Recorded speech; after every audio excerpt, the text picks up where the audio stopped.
Halo, Assalamualaikum warahmatullahi wabarakatuh. Waalaikumsalam warahmatullahi wabarakatuh. Ya, Pak Haji. Sehat. Alhamdulillah. Yang penting sehat ya. Pak Sama Ali itu sehat. mahal. Alhamdulillah, Pak Haji. Sehat, Pak Haji. Sehat. Mahal sehat, Pak Haji. Ada di Kutu ini. Enggak di rumah, Pak Haji. Mau ada pengajian, Pak Haji. Oh, oh ya. Oh, tadi yang dari Kutu Pak Ali ya. Ya. Ah, Pak Hulaipi, gimana Pak Hulaipi? Matur, Pak Haji. Ya,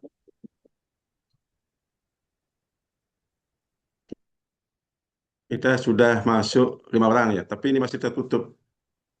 Kita tunggu dibuka dulu. Assalamualaikum. Waalaikumsalam. Waalaikumsalam. Waalaikumsalam.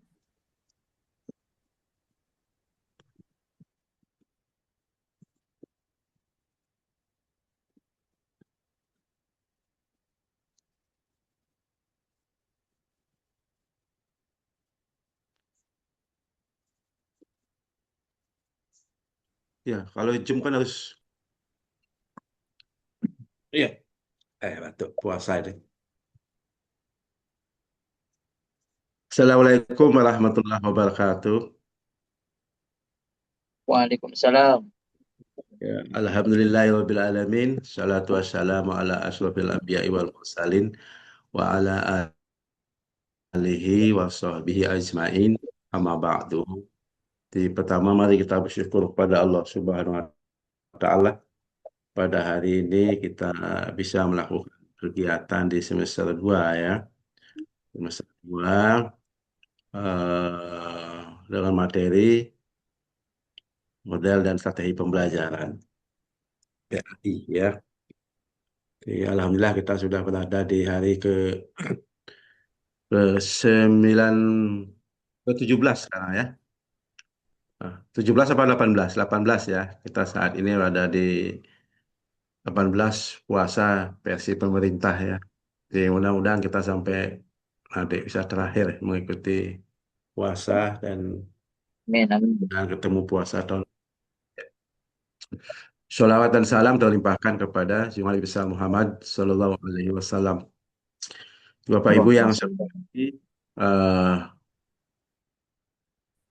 di penilaian ujian kualitatif ya karena memang belum saya nilainya belum saya kumpul ya karena kemarin masih saya lacak, eh, masih ada 2 orang yang belum kumpulkan tugas ya berarti saya sambil menunggu itu. Nah, sehingga mudah-mudahan Senin saya bisa kumpul nilainya, sehingga teman-teman bisa KRSA nantinya. Eh, eh, Ya penting Bapak Ibu sudah membuat tugas, insya Allah nilainya akan aman. Kan itu aja ya. Terus berikutnya pada hari ini ya kita coba, eh, kita buka ini yang baru hadir Bu Lilis sudah kelihatan ya. Udah ya ini belum kelihatan wajahnya. Pak Ali, Pak Ulaifi ya, belum dibuka. Terus Bu Haya Mustafa ya, ini juga belum ya. Mudah-mudahan segera bisa bergabung ya. Bukti bergabung adalah eh, buka Zoom. Kalau belum dibuka, belum bergabung, namanya akan bisa saja ditinggal itu, kan gitu ya.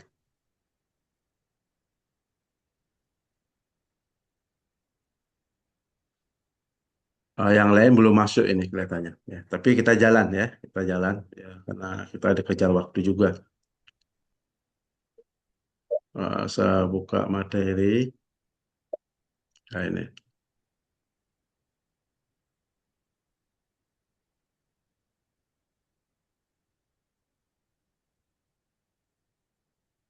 Ya.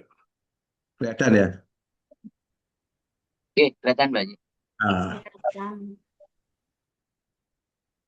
di Ini pertama ya, kita coba bahas karena kita bicara kaitan dengan teori belajar dan model pembelajaran PAI, eh, eh, maka teori yang pertama kita bahas tentang pengertian teori belajar dulu dan bagaimana sejarah teori belajar ya.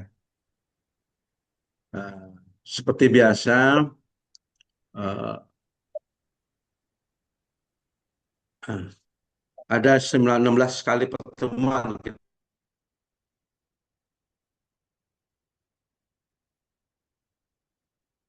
kita dalam satu semester. Di semester pertemuan ada 16 kali pertemuan. Di pertemuan hari ini kita bahas sebetulnya di minggu kemarin ya sudah mulai sebetulnya perkuliahan, tetapi saya pas waktu itu ikut kegiatan UI ya pas jam yang sama sehingga kita tidak bisa. eh, tapi nanti kita suatu saat kita gabung boleh.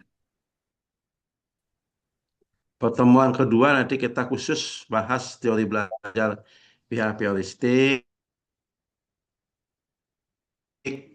Pertemuan ketiga nanti teori pada pertemuan keempat kita bahas teori konstruktivisme dan teori yang kelima teori kognitif, teori sosial Bandura itu maksudnya ya, teori sosial Bandura. Yang keenam nanti desain pembelajaran berbasis teknologi. Pertemuan ketujuh pembelajaran berbasis proyek. Baru nanti kita sampai pada ujian tengah semester. Nah, itu ya dalam setengah semester pertama ini ya. 8 pertemuan. Berikutnya pertemuan ke-9 setelah ujian tengah semester. Kan ada libur itu langsung. Nanti pertemuan ke-9 pembelajaran berbasis eh, kompetensi. Bagaimana nanti pembelajaran berbasis kompetensi. Pertemuan ke-10 pembelajaran kooperatif. Pertemuan ke-11 pembelajaran berbasis masalah. Berikutnya pertemuan ke-12 pembelajaran kontekstual dalam PAI ya. Sedangkan pertemuan yang ke-13 penyusunan rencana pembelajaran. Pertemuan yang ke-14 berbagai pendekatan dan analisis masalah pembelajaran dalam PAI ya. Yang ke-15 teknik evaluasi dalam pembelajaran PAI. Yang terakhir nanti ujian akhir semester. Itu kerangka bahan ajar yang nanti kita bahas dalam satu semester ya. Semester.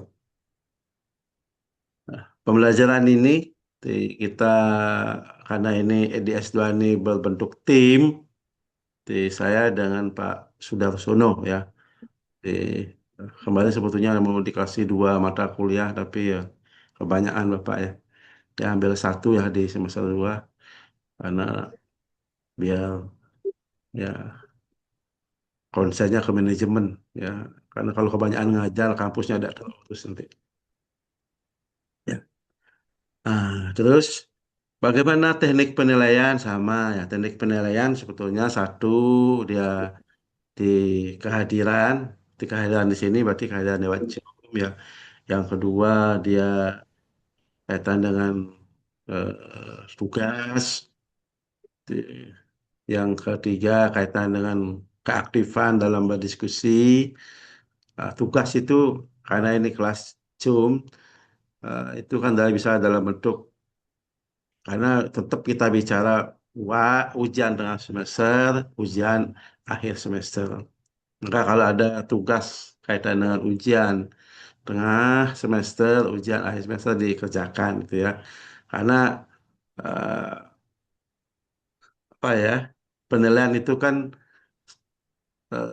hampir 25% dari ujian tengah semester, 40% dari ujian akhir semester. Nah, itu dia. 15% dari kehadiran, termasuk nanti 15%-nya dari keaktifan. Nah, itu perangkat penilaian kita ya. Penilaian kita. Berarti Bapak Ibu harus paham juga itu. Sehingga nanti kalau ada permintaan-permintaan, Bapak Ibu bisa memenuhi ya. Karena dosen akan kesusahan, apalagi kelas kayak begini.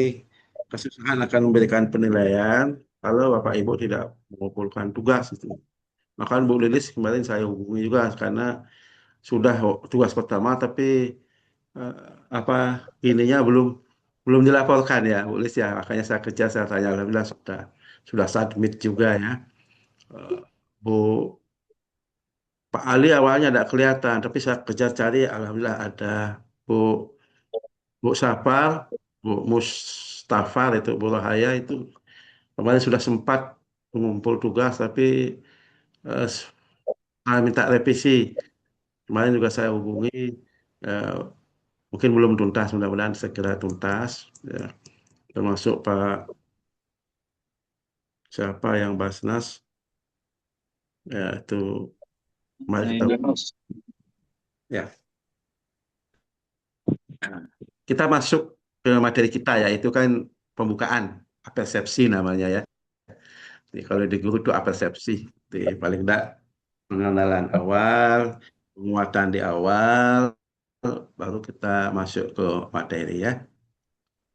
Karena kita mau masuk ke materi, ada 3 pertanyaan yang saya buat. Nah, ini nanti masuk dalam materi kita. Apa yang Bapak Ibu ketahui tentang belajar? Belajar itu apa sih? Mengapa kita harus belajar? Karena kita bicara belajar, maka di situ ada teori belajar. Maka pertanyaan, terus apa yang Anda Bapak Ibu ketahui tentang teori belajar? Hmm, Karena fokusnya belajar ya. Baru nanti tentang teori-teori belajar gitu ya. Yang pertama, ya, apa yang Bapak Ibu ketahui tentang belajar? Mungkin ada yang bisa eh, belajar itu bagaimana? Ini yang muncul hanya baru 2 orang, Bu Ulis dengan Pak Agus. Yang lain ini hanya muncul nama tapi wajah belum kelihatan. Kan susah kita ya. Pak Ulaipi sudah mulai buka itu. Ya. Nah, silakan yang Pak Agus, bisa Pak Agus tentang belajar saja. Kan gampang, sesuai dengan persepsi kita. Ya. Oke. Apa Belajar, itu belajar itu ya? oke. Belajar itu Ya, apa ya? Proses untuk memperoleh ilmu pengetahuan itu dokter. Proses untuk proses. mengetahui ilmu atau pengetahuan, keterampilan atau pengalaman baru. Sedangkan cara belajar, membaca atau mendengar itu mungkin Pak Dokter secara singkat Pak Dokter. Ya, boleh, boleh. Sudah masuk. Sudah masuk. Berarti proses untuk menambah pengetahuan, keterampilan yang didapat dengan cara membaca, kan bisa itu dengan mendengar, Oke. boleh. Apa Bu Lilis punya Bu Lilis? Iya, Pak. Saya setuju dengan pendapat Pak Agus. Mungkin saya tambahkan lagi, proses belajar yang dimaksud adalah proses usaha aktif yang dilakukan individu untuk memperoleh perubahan tingkah laku, pengetahuan, keterampilan sesuai yang dikatakan Pak Agus, sikap maupun nilai-nilai baru secara keseluruhan. Dan yang didapat adalah seperti beradaptasi kepada sesama teman gitu. Itu aja, Pak. Ya, berarti sudah lengkap. Berarti belajar itu usaha ya, upaya yang dilakukan oleh seseorang, berarti ikhtiar yang dilakukan oleh seseorang untuk eh, yang berinteraksi dengan lingkungannya, oleh nanti untuk mendapatkan pengetahuan, keterampilan, sikap, nilai, kan bisa gitu ya.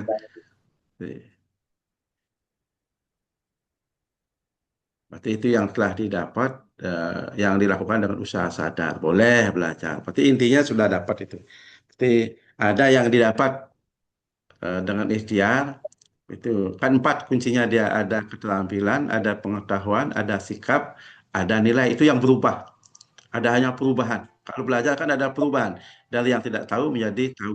Dari yang tidak terampil menjadi terampil. Kan itu. Dari yang tidak punya moralnya kurang baik menjadi sikapnya menjadi baik. Dari yang tidak punya nilai-nilai menjadi banyak nilai-nilai spiritual yang baik. Itu ada perubahan. Ada perubahan yang terjadi pada seorang melalui proses belajar. Berarti itu belajar. Yang dilakukan dengan secara sistematis, dengan berinteraksi. Nah, itu boleh ya. Itu belajar. Terus yang berikutnya kaitan dengan teori belajar. Kalau tadi belajar sudah didapatkan adanya perubahan tingkah laku, keterampilan. Sekarang kalau teori belajar, gimana? Mas Ulaipi ya, Mas.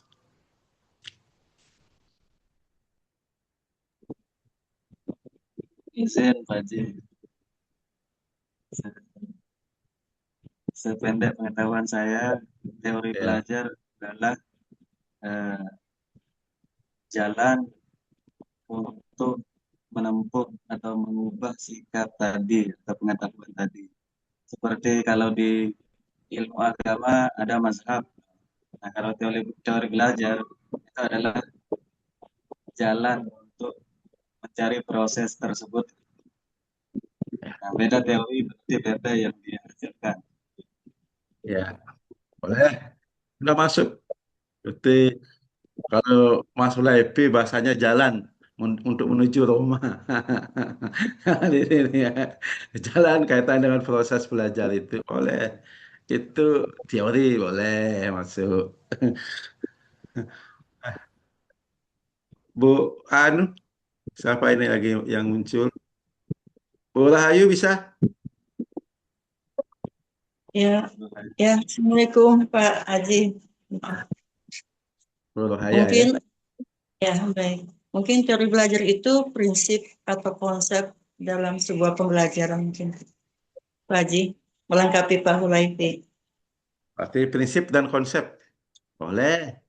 Prinsip konsep dalam pembelajaran. Boleh. Bu, siapa lagi tadi muncul itu?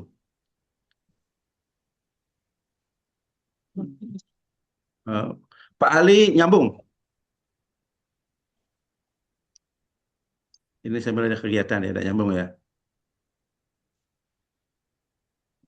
Bu Dahlia, masuk. Udah dia kan kental kayaknya itu keluar. Mental ya, ya. Ya, Iya. ya tergantung amal perbuatan lah, mental ya. Ya, baik.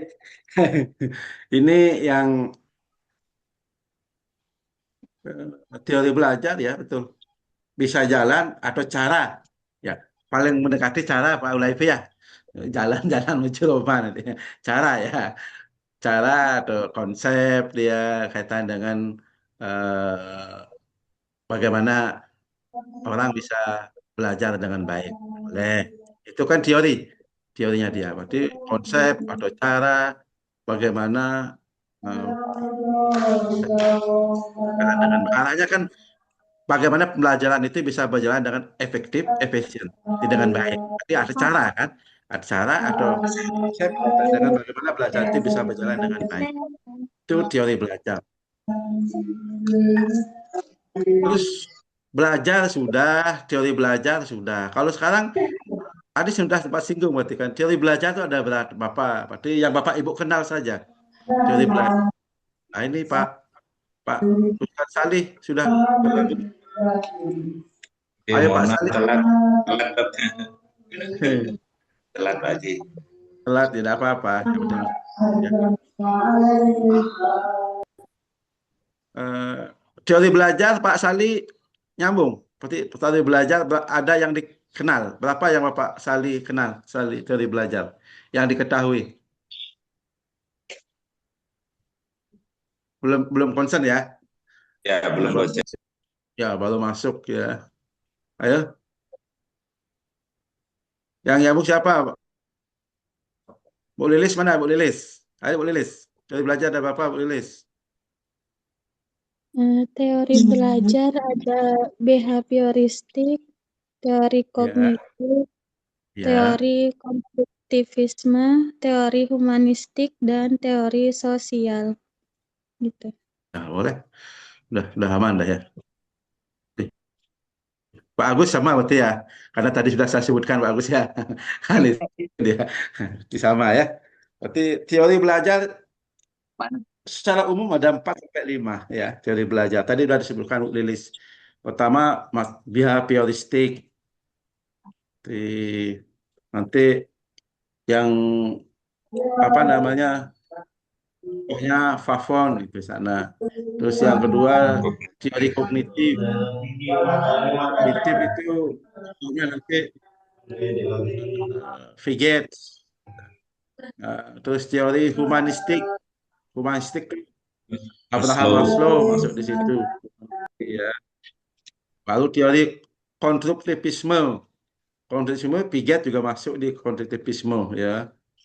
Nanti ada teori sosial Bandura namanya, itu baru dia, terbarukan ya, yang teori baru teori sosial Bandura. Berarti uh, tokohnya ya Bandura, Bandura sendiri itu. Maka bahasanya sebutnya teori sosial, disebut Bandura karena penemunya Bandura. Ya, itu teori ya, teori yang kita kenal. Kita masuk dulu lagi. Berarti ini sebetulnya sudah kena dengan bahas tiga ini, teorinya sebetulnya sudah tersampaikan. Tapi kita mau masuk lebih dalam ya, di dalam. Nah, ini. Bagaimana teori belajar? Seperti ini. Dengan teori belajar adalah upaya untuk menggambarkan bagaimana teori belajar ya. Teori belajar, upaya untuk menggambarkan bagaimana peserta didik belajar sehingga membantu guru memahami tentang kompleks inherent ya, kompleks inherent pembelajaran. Jadi teori belajar tadi kan banyak, berarti ada cara, ada konsep yang memudahkan bagaimana cara belajar biar efektif kan kita tadi. Ini sama. Teori belajar adalah untuk menggambarkan bagaimana peserta didik belajar, menggambarkan bagaimana peserta didik bisa belajar sehingga membantu guru dalam memahami kompleks inherent pembelajaran. Pada dasarnya teori belajar memiliki tujuan yang sama, yaitu mewujudkan pendidikan yang mampu menjadikan peserta didik untuk dapat bersaing dan terus mengembangkan sesuai dengan perkembangan zaman. Jadi itu teori belajar. Berarti upaya untuk menggambarkan bagaimana peserta didik belajar. Sehingga intinya dia bisa membantu guru dalam pembelajaran.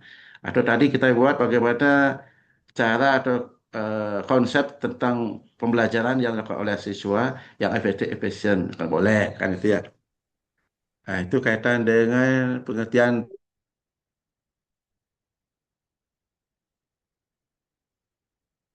teori belajar. Itu ya. Cahaya dalam Rahmawati. Teori belajar dapat diartikan sebagai berikut: konsep-konsep dan prinsip-prinsip belajar yang bersifat teoritis, seperti konsep dan prinsip-prinsip belajar. Tadi kan saya sampaikan ya, konsep prinsip-prinsip belajar yang bersifat teoritis. Setelah eksperimen. Jadi sebagai konsep-konsep prinsip-prinsip belajar yang bersifat teoritis, itu teori belajar ya. Di konsep, teori atau prinsip, tapi masih bersifat teoritis yang telah ditetapkan kebenarannya ya, didapatkan melalui sudah diproses kebenarannya melalui eksperimen ya. Beberapa basic dalam teori belajar yaitu teori belajar kognitif. Tadi sudah ya, ini dia. Teori belajar kognitif, teori belajar behavioristik, teori belajar konduktivisme, humanistik, termasuk tadi teori belajar sosial Bandura ya. Nah, itu teori belajarnya. Bagaimana konsep dasar teori belajar? Di konsep dasarnya merupakan kumpulan prinsip dan konsep yang menjelaskan bagaimana seseorang memperoleh pengetahuan dan keterampilan, sikap dan benar, dan nilai. Nah, ini merupakan kumpulan prinsip dan konsep yang menjelaskan bagaimana seorang memperoleh pengetahuan, keterampilan, sikap, dan nilai. Teori belajar juga mencakup cara-cara untuk meningkatkan efektivitas belajar. Sama dengan yang kita bahas tadi ya. Itu dasar, itu sebetulnya kaitan dengan pemahaman tentang konsep teori teori belajar ya. Beberapa konsep dasar teori belajar. Beberapa konsepnya. Kalau tadi secara umum, sekarang dilihat lebih mendalam ya. Poin-poinnya seperti apa ya. Belajar merupakan proses perubahan individu yang berinteraksi dengan lingkungan. Tadi kita juga masuk ke situ. Itu namanya belajar, pasti proses perubahan individu yang berinteraksi, berarti berinteraksi dengan lingkungan, berinteraksi dengan teman sebaya, berinteraksi dengan gurunya, ya berarti dengan lingkungan itu. Itu berarti itu disebut dengan belajar. Pertama ya. Yang kedua, belajar dapat dilakukan dengan cara melihat, meniru, dan menemukan. Jadi bisa belajar itu dapat dilakukan dengan cara ya, bisa mendengarkan, bisa melihat, bisa meniru dan menemukan. Belajar. Dengan mendengarkan kita belajar. Dengan meniru kita belajar, belajar model bisa kita kan meniru. Menemukan itu malah inquiry dia, kita belajar inquiry menemukan sendiri kan saya. Belajar dapat menghasilkan pertumbuhan dan perkembangan dan perubahan secara fisik maupun psikis ya. Belajar dapat menghasilkan pertumbuhan dan perkembangan dan perubahan secara fisik maupun psikis. Itu belajar. Berarti yang lebih tajam psikis kita berubah. Berarti karena kalau sudah belajar kita tahu ada keyakinan diri. Karena di situ kalau tidak paham belum belajar ya kita psikis kita berpengaruh ya. Beberapa konsep dan masih lanjut. Belajar bukan hanya sekadar mencatat dan menghafal, tetapi juga proses pengalaman. Ya, belajar tidak cukup dia mencatat dan menghafal, tapi pengalaman itu lebih mahal. Orang yang belajar dengan pengalaman lebih kuat. Benar ya, lebih kuat. Lebih kuat. Maka ada pepatah, belajarlah dari pengalaman. Berarti dengan pengalaman jangan jatuh ke jurang 2 kali. Kan itu dia. Itu belajar dia. Ya. Belajar. Belajar dapat dilakukan dengan simulasi dan dramatisasi. Ya, belajar bisa dilakukan dengan simulasi. Kan banyak belajar dengan simulasi, dengan dramatisasi. Boleh dengan memainkan peran itu kan simulasi dan dramatisasi. Itu belajar dia. Ya, karena kita belajar dengan memainkan peran tidak mudah, susah juga ya. Belajar dapat dilakukan secara berkelompok untuk bersosialisasi. Ya, berarti di di madrasah mulai tingkat SMP, aliyah, malah SD sudah belajar kelompok ya untuk bisa berdiskusi. Di situ kan ada poin yang didapatkan mengajarkan anak untuk bisa bersosialisasi diri, mengajarkan anak untuk bisa punya rasa empati, mengajarkan anak biar bisa menghargai orang lain. Itu kerja kelompok situ. Ya, itu belajar ya. Itu konsep-konsep kaitan dengan belajar. Ya, tidak dasar belajar ya. Terus apa manfaat teori belajar bagi guru? Jadi kita memahami teori-teori belajar, manfaatnya bagi guru apa? Karena teori belajar itu dibuat untuk guru, guru yang menggunakan, mengimplementasikan itu kan. Apa manfaatnya? Yang pertama adalah memahami proses kompleks pembelajaran. Berarti dengan banyak jauh teori belajar, kita paham betul ternyata proses kompleks pembelajaran. Berarti banyak cara yang bisa ditempuh kaitan dengan materi yang diajarkan. Yang kedua, membantu guru mengatur proses pembelajaran dengan yang benar, efektif, efisien. Ya, membantu guru mengatur proses pembelajaran yang benar, efektif, dan efisien. Itu dia. Itu kalau kalau teorinya menggunakan teori belajar tepat, berarti belajar itu bisa efektif, efisien, dan tujuan pembelajaran bisa tercapai kan itu. Nah, itu Bu Dahlia sudah masuk ya. Sudah masuk, bisa. Tidak terbentar lagi ya. Yang ketiga, memahami apa dan bagaimana sebenarnya proses belajar terjadi pada diri peserta didik ya. Dengan teori belajar, membantu bagaimana memahami eh, yang sebenarnya proses belajar terjadi pada peserta didik. Berarti kalau proses belajar yang terjadi seperti apa yang terjadi di situ. Dengan teori. Mengambil tindakan pedagogik dan edukatif yang tepat. Ya, mengambil tindakan pedagogik. Jadi dengan teori ini maka pedagogik itu kan apa ya, berarti strategi apa yang digunakan dalam mengajar, pendekatan apa yang digunakan dalam mengajar. Nah, itu pedagogik, ya. Eh, Termasuk edukatif, berarti pembelajaran yang tepat dalam pembelajaran, ya.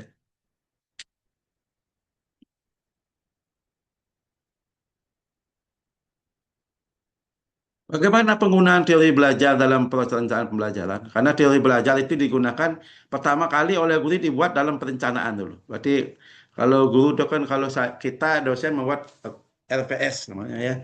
LPS rencana pembelajaran, ya. Kalau guru masih dulu itu namanya silabus. Saat ini masih silabus, ya. Enggak, Pak. Silabus juga. Masih, Pak. Sudah tidak gini Pak, silabus menjadi apa? Apa? TP, CP Pak. sekarang, CP dan ATP sekarang. Oh, nah, itu dinamis, ya. Nah, itulah namanya pendidikan dinamis. Di zaman saya itu silabus, ya. Kalau sekarang JP, ya. Ya, JP. CP Pak, C. Capaian C. pembelajaran, JC. Oh ya, CP, capaian pembelajaran, ya. Di situ Ya. dibuatlah rencana pembelajaran di CP itu, ya. CP baru nanti ke ATP, anunya turun lagi. CP itu apa? ATP alur tujuan pembelajaran. Alur tujuan. Karena yang saya tahu ATP akreditasi ini saya kalau perguruan tinggi, ya. Berarti APT kalau saya Pak APT akreditasi perguruan tinggi. Kalau ATP alur, ya. Alur Ya. tujuan pembelajaran. Oh iya. Nah itulah. Tapi isinya tidak jauh beda dia. Y. Ya, dinamis itulah perubahannya. Tergantung siapa pengambil kebijakannya, siapa yang di situ. Berarti ini kan ilmu juga bagi saya. Kalau dulu yang saya kenal kan di zaman saya di sekolah ya silabus, ya, LP, LPP. Berarti saat ini kalau perguruan tinggi masih namanya LPS. Ya. Kalau di madrasah CP, ATP. Terus ke modul jadinya. Terakhir ya modul, ya. Kalau modul sama. Sama. Nah, ini penggunaan teori belajar dan perencanaan pembelajaran dalam perumusan rencana pembelajaran. Teori belajar menjadi hal yang sangat penting dan dibutuhkan dalam merencanakan sebuah kegiatan pembelajaran. Berarti dalam CP itu teori ini penting karena dalam merencanakan harus muncul. Saya ngajar materi ini, maka teori yang saya gunakan pendekatannya ini, kan itu dia, ya. Dalam hal tersebut, teori belajar menjadi bahan penentu dalam mencapai tujuan. Nah, ini dia. Penentuan tujuan, metode, isi, situasi, media, serta evaluasi yang diperlukan dalam melaksanakan pembelajaran. Selanjutnya yang sedang direncanakan. Ya, jadi manfaat teori belajar kita memahami itu dalam membuat CP. Nanti dalam CP, dalam ATP juga muncul dia itu. Metode apa yang digunakan itu kan muncul tetap, ya. Ya. Agar Bapak Ibu guru lebih mudah untuk menggunakan teori belajar dalam perencanaan pembelajaran, maka Bapak Ibu guru dapat memahami terlebih dahulu karakteristik dan prinsip masing-masing. Ya, kita mau menggunakan teori apa kalau kita tidak memahami prinsip dan karakteristiknya kan tidak mungkin bisa. Dia harus paham. Berarti kalau heuristik itu seperti apa, kalau kognitif seperti apa, menggunakan sesuai dengan teori belajar. Oke, ya. Nah, sekarang kalau teori saya ingin dengan masukan saja, ya. Kalau eh, teori belajar behavioristik itu seperti apa, ya?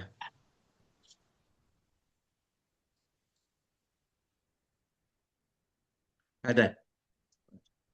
Kalau yang behavioristik, Saya, Pak. ya silakan. Behavioristik itu teori belajar yang menilai tingkah laku siswa dengan memberi stimulus atau rangsangan, nanti hasilnya dengan reaksi siswa itu. Oh, ya. Sip.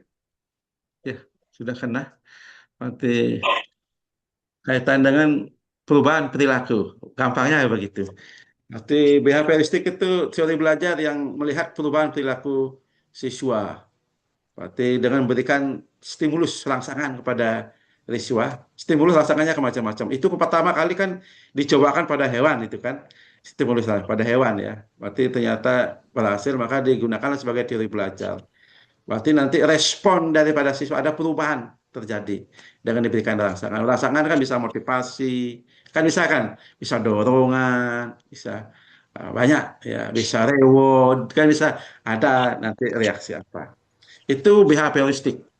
Di- Nanti nanti kita lihatlah. Berarti tokohnya John Falvon, berarti Favon ya.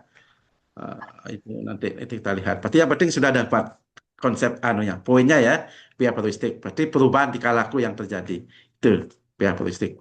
Terus kalau teori kognitif,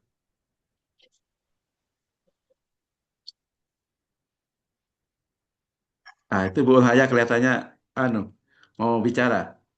Bu Haya mau menyampaikan. Oh,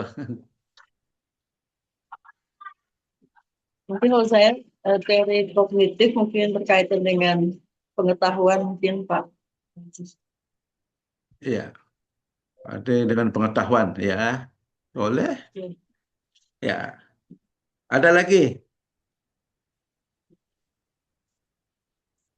Berarti kalau Bu Haya bilang kalau kognitif itu apa konsepnya fokusnya kepada pengetahuan. Ya, boleh arahnya ke situ. Nah, nah, masih anu Pak Saleh, masih mute itu, dibuka dulu mute-nya. Oke. Ya, Ke pemecahan masalah mungkin kalau kognitif. bagaimana? Ke pemecahan masalah. Oh, kognitif pemecahan masalah. Baik. Semakin banyak pendapat melengkapi ya. Berarti kalau tadi konsepnya pengetahuan ini pemecahan masalah. Yang lain lagi.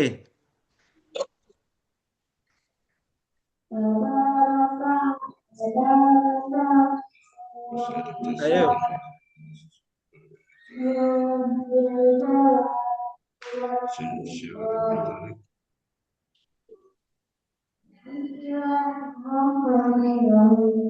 Gimana yang kognitif? Mas IP Mas, masih yang paling muda ini mana dia? Yang paling muda nih Mas Mulai. Ayo Mas, Izin Pak, kognitif. Ya, teori kognitif adalah proses eh, pengumpulan informasi, yakni melalui apa namanya, melalui pembelajaran dan data-data yang dihasilkan oleh seseorang individu. ya. Baik. Ada suaranya Pak? Gimana? Teori kognitif adalah proses pengumpulan informasi oleh seorang individu melalui berbagai hal, baik melalui pendidikan atau melalui sosial.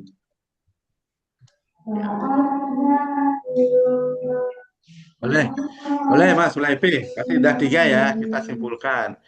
Kalau teori kognitif itu intinya tadi pengetahuan, jadi pemecahan masalah, boleh. Tadi yang disampaikan Mas Mulaipi apa ya, ada dengan bagaimana Bukan seorang individu mendapatkan informasi. Boleh, itu dilengkapi. Bagaimana seorang individu untuk mendapatkan informasi bisa melalui pemecahan masalah, bisa melalui pengetahuan, bisa melalui berpikir. Karena kognitif itu kan pikir, arahnya ke kepikiran, berarti cara berpikir. Nah, kan tadi kan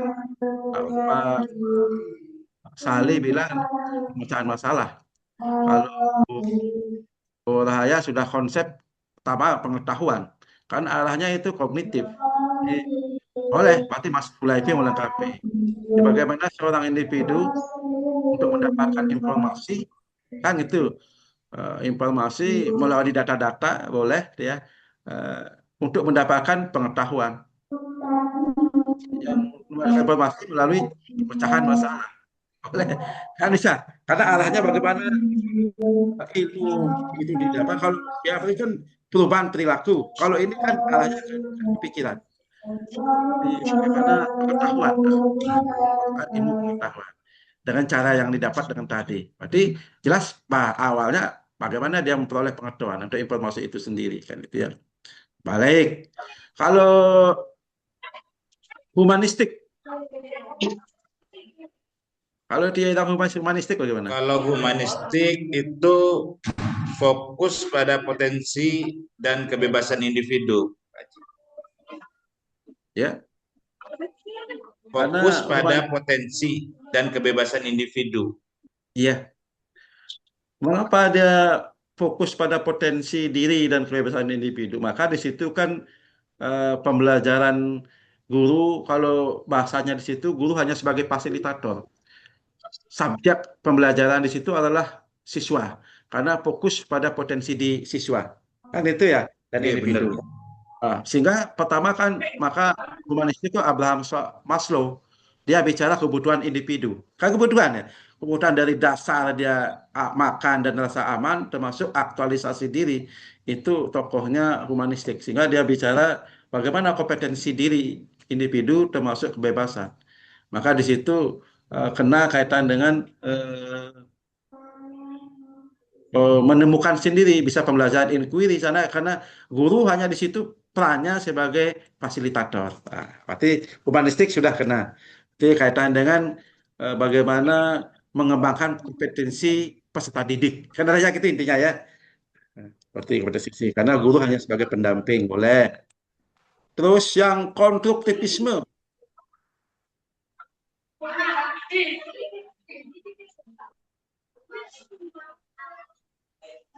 Yang konstruksi.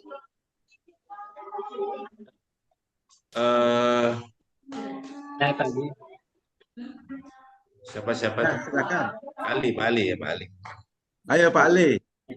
Teori konstruksi ya, menyatakan bahwa pengetahuan tidak diberikan dari guru ke murid, melainkan dibangun secara aktif oleh pembelajar berdasarkan pengalaman sebelumnya. Jadi konsep utama itu pembelajaran aktif, interaksi sosial, dan zona perkembangan proksimal. Ya. Adapun tokoh yang di dalam konstruksinya adalah Lev Vygotsky yang menekankan peran lingkungan sosial dalam belajar zona of proximal development. Yang Piaget juga termasuk di sini, dia percaya bahwa individu membangun pengetahuan melalui interaksi dengan lingkungan. Ini saja Pak Haji, saya Pak Haji. Sudah itu, berarti itu sudah lah. Berarti kaitan dengan konstruktivisme, bagaimana pengetahuan itu diperoleh dengan interaksi dia, interaksi dengan lingkungan. Karena konstruksi dia berikhtiar untuk menemukan suasana sesuatu yang baru. Karena konstruksi itu kan bahasa di lapangan kadang-kadang boleh kita berikan pendapat yang konstruktivisme yang baik, yang bagus kan itu ya, yang membangun kan itu dia. Nah, itu konstruktivisme. Ini diharapkan siswa mampu mencari sendiri, mampu menemukan sendiri, mampu menggali, karena di situ JRDF berarti pemikiran yang mendalam dapatkan. Ya, kita lihat coba sini ya. Ini sejarah teori belajar.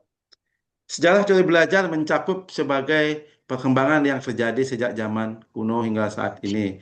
Teori belajar berusaha menjelaskan bagaimana individu memperoleh, mengolah, dan menerapkan pengetahuan atau keterampilannya. Pasti teori-teori itu menjelaskan bagaimana setiap siswa, individu untuk memperoleh dan mengolah pembelajaran, memperoleh, mengolah pengetahuan. Nah, itu kaitan dengan teori-teori belajar ya. Kita coba lihat beberapa teori belajar penting dalam teori belajar ya. Oke, sudah jam 5. Habis saya siapa yang isi ya? Pak Dr. Sudarsono. Pak Dr. Sudarsono. Oh, dengan materi ajar yang berbeda ya. Iya. Nyambung dulu, lagi sedikit. Teori belajar behaviorisme. Ini abad ke-20. Ini tadi saya sudah bilang, tokohnya Pavlov, Ivan Pavlov ya. Adalah pionir dalam studi perilaku, terkenal dengan eksperimen yang menghasilkan kondisi refleks, conditioning klasikal. Pavlov menemukan bahwa hewan dapat diprogramkan untuk merespon suatu stimulus ya tertentu. Ini Pavlov tadi, Mbak Dahlia sudah jawab, berarti ada perubahan perilaku. Tadi sudah saya contohkan, ini awalnya dicoba daripada hewan kan. Jadi, ada perubahan perilaku yang terjadi pada seseorang dengan memberikan rangsangan sehingga ada refleks yang terjadi di situ. Ya, stimulus seperti merespon semua stimulus dengan cara tertentu. Berarti ini, diberikan rangsangan sehingga terjadi stimulus seperti merespon atau suatu stimulus. Itu behaviorisme. Berarti kuncinya perubahan perilaku ya dengan berikan rangsangan sehingga ada respon stimulus yang terjadi yang pada individu gitu ya, pada siswa. Awal mula ya dicoba pada hewan ya. Itu pendapat dari Pavlov. Ada tokoh yang kedua, John B. Watson, yang sering dianggap sebagai bapak behaviorisme. Melanjutkan pemikiran Pavlov dan berpendapat bahwa perilaku manusia sepenuhnya dipengaruhi oleh lingkungan dan pembelajaran. Ya ini dia. Seperti Watson ya, seperti John B. Watson yang melakukan penelitian melanjutkan daripada Pavlov, dia melakukan bahwasanya perilaku manusia sepenuhnya dipengaruhi oleh lingkungan dan pembelajaran. Seperti ini, berarti itu perubahan. Karena bisa dilihat, karena bicara perilaku, itu doh. Kan bicara perilaku yang bisa dilihat oleh orang kan. Itu dipengaruhi oleh lingkungan dan pembelajaran. Sedangkan Skinner ini masih tokoh yang ketiga, ada 3, Pavlov, Watson, dan Skinner. Skinner ini mengembangkan conditioning operant yang lebih menekankan pada penguatan reinforcement untuk memodifikasi perilaku. Berarti Skinner ini lebih condong kepada penguatan-penguatan yang diberikan oleh guru untuk mengubah perilaku. Penguatan itu kan banyak. Kalau kamu hormat pada orang tua, sayang sama dua, kamu masuk surga. Itu kan penguatan-penguatan dari segi spiritual kita masuk. Itu menurut Skinner. Berarti penguatan itu penting dalam rangka memodifikasi perilaku siswa. Ya. Berarti kalau behavior, tokohnya ada 3 yang kita kenal dulu. Yang paling umum, Pavlov, terus Watson, dan Skinner. Yang semua tokoh itu punya pendapat yang berbeda.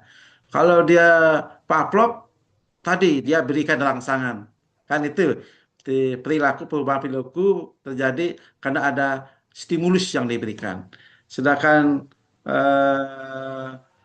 tadi Watson, berarti perubahan perilaku yang terjadi karena lingkungan dan pembelajaran. Sedangkan Skinner, perubahan terjadi karena penguatan yang diberikan oleh guru. Ya. Berikutnya adalah teori belajar kognitif. Ini dia. Jan Piaget, teori belajar Piaget adalah tokoh penting dalam perkembangan teori kognitif. Piaget berfokus pada bagaimana anak-anak mengembangkan pemahaman mereka tentang dunia melalui serangkaian tahap perkembangan kognitif. Jadi bagaimana menurut Piaget, ini fokusnya pada bagaimana anak-anak mengembangkan pemahaman. Berarti bagaimana anak-anak mengembangkan pemahamannya tentang pengetahuan, tentang dunia di sini, dengan cara melalui serangkaian tahap perkembangan kognitif di otaknya. Di pengembangan pemahaman ya tentang ilmu pengetahuan yang berkonsen kepada kognitif. Itu teori kognitivisme menurut Piaget. Ya.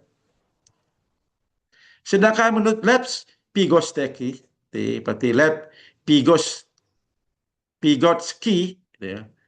Nah, tadi yang disampaikan Pak Ali ini menguatkan konsep zona perkembangan proksimal, ZPD. Tadi saya bilang JPR ya, JVD yang benar ya. PT perkembangan proksimal yang menyatakan bahwa anak-anak belajar terbaik mereka mendapatkan dukungan dalam tugas ya. Berarti anak-anak bisa belajar dengan mendapatkan kebaik apabila diberikan tugas yang sulit, lebih sulit dari apa yang ia ketahui daripada kemampuan mereka yang sebenarnya. Berarti anak akan belajar lebih maksimal apabila diberikan tugas yang lebih sulit dari apa yang ia ketahui. Itu lebih, berarti dia akan mau berpikir jadinya. Nah, itu karena ini bicara kognitif ya. Jadi maka diikhtiarkan bahwa anak-anak belajar terbaik mereka harus mendapatkan dukungan tugas yang sedikit lebih sulit dari apa kemampuan mereka yang sebenarnya. Sehingga dia mau berpikir. Kalau yang mudah dia sama dengan kita membuat soal itu kan ada tingkatan kesulitan kan itu ya. kesulitan. Maka di sini maksudnya begitu, untuk mengembangkan cara berpikir anak kognitif, maka berikanlah dia tugas yang lebih sulit dari apa yang kita ketahui. Ia pemahamannya sampai di sini. Kita berikan yang lebih tinggi sehingga dia mau berpikir, mencari, menggali. Sehingga itu maksudnya ya. Sedangkan Jerome Bruner, berarti ada 3 juga ini yang kita buat di sini. Di pertama adalah Jan Piaget, Lev Vygotsky, maka yang ketiga adalah Jerome Bruner. Bruner mengatakan bahwa menekankan penting struktur pengetahuan dan pembelajaran berbasis penemuan. Ya, berarti mencari sendiri penemuan. Tadi saya berulang-ulang untuk menemukan sendiri. Serta menyadari konsep scaffolding, itu penyokong belajar. Berarti nanti bagaimana anak bisa menemukan sendiri, termasuk didukung oleh media pembelajaran, penyokong pembelajaran. Itu semua arahnya berpikir kritis. Semua arahnya melakukan analisis. Kan itu dia ya. Sehingga disebut dengan teori kognitivisme. Ya. Yang ketiga, teori humanistik. Pelopornya Abraham Maslow. Dikenal dengan kebutuhan yang menekankan pentingnya kebutuhan dasar manusia seperti kebutuhan fisik dan rasa aman sebelum mencapai potensi diri atau aktualisasi diri. Kalau Abraham Maslow itu kan ada tingkatan kebutuhan ya, ada 7 kelihatannya ya. Di dasar fisik, dasar dulu dia perlu makan, setelah itu dia baru kebutuhan rasa aman, setelah dia makan fisiknya terpenuhi, dia rasa aman. Berarti pangan pertama ya, berarti psikologis. Dia bisa makan, dia bisa berpakaian, setelah itu dia baru rasa aman. Kalau belum bisa makan, dia tidak butuh rasa aman. Kan gitu. Cari makannya susah kan itu. Setelah dia cukup makannya, pakaian terpenuhi, baru dia butuh kebutuhan rasa aman. Setelah dia rasa aman apa? Dia punya kebutuhan untuk dicintai, disayangi. Jadi semua orang setelah dia aman, dia butuh diperhatikan. Dan itu ya, disayangi semua orang lain. Setelah dia butuh perhatian, baru dia menunjukkan potensi diri, baru aktualisasi diri yang terakhir. Inilah saya. Itu kebutuhan manusia. Setiap manusia butuh itu. Setiap manusia butuh pengakuan orang lain tentang dirinya. Nah, itu aktualisasi diri. Setiap manusia berikhtiar untuk menunjukkan potensi dirinya kepada siapapun. Nah, itu. Yang segerakan yang tokoh yang kedua, Carl Schreckers, menekankan pembelajaran yang bersifat lebih personal dan menyeluruh, di mana guru berperan sebagai fasilitator, bukan hanya sebagai penyampai informasi. Nah, ini tadi yang sudah disampaikan ya sama siapa ya tadi, humanistik ya. Berarti bahwasanya pembelajaran menyeluruh, lebih personal dan menyeluruh. Di mana guru hanya berperan sebagai personal. Oh, berarti Pak Sali tadi bilangin ya. Berarti personal dan menyeluruh. Guru hanya sebagai fasilitator, bukan sebagai penyampai informasi. Bukan semuanya sebagai dari guru, bukan. Ya, kayak saya tadi kan Bapak Ibu yang saya gali. Semua berasal. Berarti guru hanya sebagai fasilitator. Berarti lebih personal dan menyeluruh kaitannya. Itu humanistik ya. Bagaimana dengan konstruktivisme? Kalau konstruktivisme masih kembali ke Piaget ya. Konstruktivisme berfokus pada peran aktif peserta didik dalam membangun pengetahuan mereka sendiri. Dia peran aktif. Kalau konstruktivisme itu kan peran aktif. Bagaimana siswa itu aktif dalam mencari pengetahuannya, menambah pemahamannya sendiri. Seperti dengan banyak membaca, banyak mendengar, menemukan sendiri, melakukan analisis sendiri. Nah, itu dia. Siapa tokohnya? Ya ini tadi saya bilang John Piaget. Yang John Piaget dan Lev Vygotsky ini kan di kognitif dia muncul. Karena kognitif sama konstruktivisme ini kan tidak jauh beda kan? Kan ya, kalau kognitif berpikir untuk diolah bagaimana dia berpikir untuk mendapatkan pengetahuan. Konstruktivisme juga pikiran untuk dia bisa memberikan konflik pendapat, maka lebih kepada kognitif dia muncul, bukan perilaku. Ya. John Piaget dan Lev Vygotsky keduanya menyatakan bahwa belajar adalah proses aktif yang melibatkan interaksi sosial dan pengelolaan informasi yang berkelanjutan. Nah, itu dia.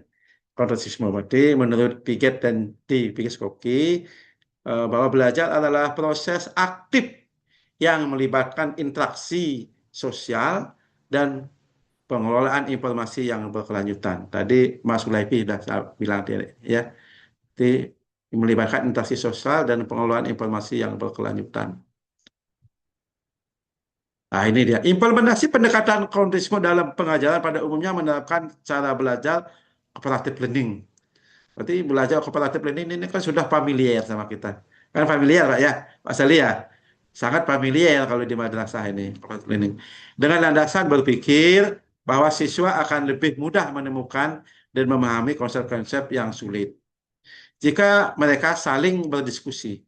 Cooperative learning itu kan diskusi, diskusi kecil oleh mahasiswa-siswa ya, tersebut dengan teman-teman kelompok kecil, small group discussion ya. Di cooperative learning ini bagaimana proses pembelajaran yang menggunakan diskusi-diskusi kecil pada siswa sehingga memudahkan penyelesaian masalah yang ditemukan oleh siswa melalui diskusi-diskusi kecil itu. Nah, itu implementasinya ya. Implementasi daripada pembelajaran konstruktivisme, teori konstruktivisme melalui pembelajaran cooperative learning ya. Nah, ini tadi yang teori belajar sosial Bandura. Ini yang mungkin anggap yang terbaru ya. Albert Bandura, berarti tokohnya Albert Bandura. Sebetulnya teorinya teori sosial, tapi akhirnya diberikan nama teori sosial Bandura ya, karena yang menemukan Albert Bandura. Mengembangkan teori belajar sosial yang menekankan peran observasi dan modeling. Berarti dia menekankan pada teori belajar melalui sosial yang menekan pada observasi. Observasi itu kan turun ke lapangan ya, observasi melihat secara langsung ya, dan modeling mencontoh dalam pembelajaran. Berarti karena ini ada teori sosial, apa itu dia dengan melihat secara langsung dan mencontoh. Pembelajaran yang dilakukan siswa itu bagaimana dia bisa melihat secara langsung dan mencontoh, itu intinya. Bandura juga memperkenalkan konsep self-efficacy, berarti self-efficacy, berarti yang menunjukkan keyakinan individu terhadap kemampuannya untuk mencapai tujuan. Nah, self-efficacy itu kan, self itu kan diri sendiri. Jadi menunjukkan keyakinan individu yang terhadap kemampuannya untuk mencapai tujuan. Berarti dari Bandura itu meyakinkan bahwasanya bagaimana guru mampu meyakinkan kepada setiap siswa memiliki kemampuan, dia bisa mencapai tujuan. Dengan cara apa? Observasi, dengan melihat secara langsung, membaca secara langsung, itu namanya observasi. Atau dia mencontoh model siapa. Itu belajar sosial Bandura. Ini yang teori belajar yang termudah lah. Karena teori belajar sosial ini yang Albert Bandura ya. Baik Bapak Ibu, saya rasa karena pertemuan kita yang pertama tentang teori belajar sudah cukup ya. Berarti di situ kita bahas tentang belajar, tentang bagaimana teori belajar, dan jenis-jenis atau bentuk teori belajar itu sendiri. Ya, baik. Ya, saya sambil cek dulu yang hadir Pak Ustadz Sali, Mas Kulaipi, Ruhaya Mustafa, termasuk Pak Ali, terus Bu Lilis, dan Bu Dahlia, termasuk Pak Agus Ainul Rahman tadi ya, karena ada pengajian. Itu yang hadir ya. Itu yang hadir. Berarti berapa? 1, 2, 3, 4, 5, 6, 8 orang ya. Baik, saya sampaikan terima kasih. Kita tutup pertemuan pada sore hari ini dan kita alhamdulillah Allah bisa ketemu di minggu depan ya. Masih bisa sebelum liburan ya. Sebelum liburan ya. Karena kalau liburan Bapak Ibu lebih tahu karena di madrasah lebih banyak ini, lebih paham daripada saya ya. Baik, kita cukup sampai sini. Mohon maaf kalau ada hal yang tidak berkenan. Mudah-mudahan kita bisa menyelesaikan puasa ini dengan baik dan bisa ketemu di puasa berikutnya. Saya akhiri, bila taufiq wal hidayah, wallahul muwaffiq ila aqwamit thoriq. Assalamualaikum warahmatullahi wabarakatuh. Pamit ya. Waalaikumsalam warahmatullahi wabarakatuh. Terima kasih, Pak. Kita foto dulu ya. Oh ya.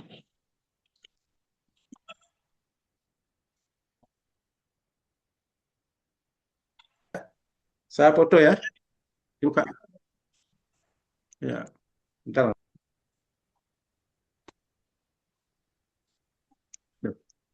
Oh, ini sudah. Oke, sudah.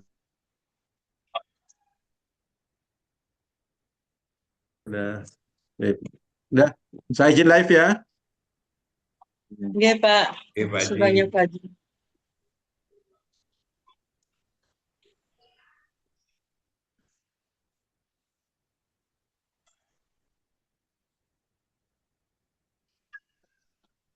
Ada dosennya Pak Korti. Untuk jam pada Pak Sudarsono hari Selasa beliau ada Aduh, acara. berarti udah selesai nih. Dia dipindah ke hari Selasa. Kecuali ibu-ibu diam dan nunggu. Ngapain?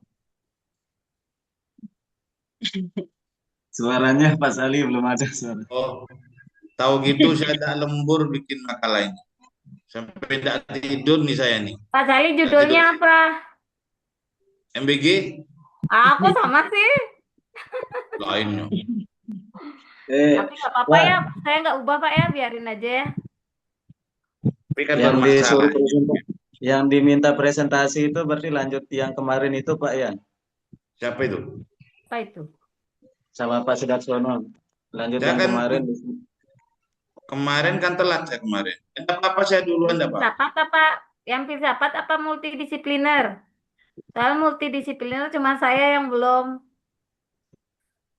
Kalau Soalnya yang filsafat yang banyak belum Pak. berarti Oh, ini belum. lanjut yang kemarin ya di Pak Sudarsono ya. Tanya gitu. aja Pak, siapa yang mau Pak Dokter, siapa yang harus presentasi duluan gitu. Oh, Iya, sudah saya tanyakan Bu. Sekalian ditulis Pak kelompoknya Bu Nove Pak di grup. Ya Allah, minta tolong ibu sekretaris. Siapa sekretaris? Bapak kan punya sekretaris sudah tidak aktif. udah Nah, lihat itu udah. sekretarisnya. Pak Sali Sekretarisnya asal ada nunjuk dua. aja. Berangkat nih Pak Sali hari Senin. Ayo berangkat. Udah lah ikut tak? Kalau ikut enggak aman Pak Sali, aman saya Ya kalau ikut. Allah, Rabbi, tidak percaya ke temannya sendiri. Ya insya Allah Pak Sali. Justru kan tanggung jawabnya. Ibu, Assalamualaikum. Enggak maunya kan Waalaikumsalam. gini, Bu Dahlia, kan Pak Iya. Eko, Pak Baik jelas itu. Tinggal Pak Haji Agus nih belum kepastiannya. Haji bilang sibuk. Kalau orang cari sibuk ya semua sibuk. Nggak ada yang tidak sibuk. Saya Senin juga sibuk juga sama. Cuma karena kan bahasanya itu loh, bahasanya itu wajib bahasanya. Kalau saya diizinkan, saya berangkat Pak Sali. Kalau tidak diizinkan, ya tidak berangkat. Coba kalau bahasanya sunnah, saya tidak berangkat. Karena bahasanya wajib, ya berangkat. Semua sama S1 ya Pak Ali ya? Iya, karena bahasanya wajib itu. Bu Lilis datang. Tak tahu Bu Lilis jauh itu. Jauh, Mbak. Kasihan tuh, jauh kali dia. Masih Pak. Nanti kalau Bisa. yang di Belelen datang Bu Lilis yang tanggal 4 April. Insya 24 Allah. April harus. Itu kan Tanggal 4. PKL itu. Iya. Pada tanggal 24 itu sama Bu Dahlia dan Tanggal 4, Pak. 4 April Pak. loh tuh kan berubah lagi kan. Tanggal 4 Pak. Nggak berubah tanggal 4. Ya, entar dulu. Saya kasih ngomong dulu. Awalnya saya ngotot tanggal 4 ke Mas Hulaifi. Terus? Nah, Mas Hulaifinya ngomong dirubah tanggal 24. Itu Mas Hulaifi itu. Mungkin dia tanggung hilang jawab tuh. kemarin tuh waktu Bu Nove, Pak Hulaifi Iya. hilang. Mas Hulaifi itu tanggung jawab tuh. Tanggal 4 April, Pak. Iya, awalnya iya. Saya sudah ngotot 4. Tahu saya. Saksinya sampean juga ada, Bu Lilis saksinya ini juga tanggal 4. Kayak saya dengar juga. Saya ngotot itu Mas Hulaifi bilang tanggal 24, Pak. Itu dia. Tidur dia itu. Pak Eko juga gitu sama 24 ya Pak Eko. 4 April, 30 kan masuk. Jadi waktunya sedikit tuh 4 hari gitu Bu Novi ngomong. Iya, saya juga dengar Makanya sekarang yang tanggung jawab kortinya itu. Oh, nanti di grup aja, Pak. Tanya Nanti kortinya itu. kalau emang ada konsumsi kan dari pihak perempuan konsumsi, Pak Salih nanti jemput, oke? Oke. Semoga bisa hadir ya. Konsumsi kan sudah di sana nanti di Tegalia. Di Pegayaman. Iya, yang enak lah Pak Salih di kota, Bejo gitu. Biar sekali-sekali makanan desa naik. Roti Belanda itu. Bu Rohaya kan ikut rombongan Denpasar, Bu, sama Bu dosen. Siapa Iya, itu? betul. Oh iya. Roti Belanda singkong tuh enak, tahu. Ya, enak sih, alhamdulillah. Sehat juga. Oh. Tuh. Nanti Pak Sali ikut, Bu Dahlia sama Mbak Lilis ikut ke Denpasar hari Senin. Nah, kalau saya kan sudah ngelis tuh. Ya, saya yang belum. Ayo hadir yuk. Nih Bu Dahlia nih, ayo. Ya, tunggu Ayo, dulu Bu Pak Dahlia. Salih. Ya izin dulu, izin sama Bu Ami dulu. Semoga diberikan. Sama Pak Bos. Iya, Buat Ami kasih dulu. bekal Pak Salih. Ya, dibekelin malam bekelin juga. Iya dah Pak Salih pamit yuk. Oh ya udah. Assalamualaikum. Ayo. Makasih banyak. Assalamualaikum. Assalamualaikum. Waalaikumsalam warahmatullahi wabarakatuh.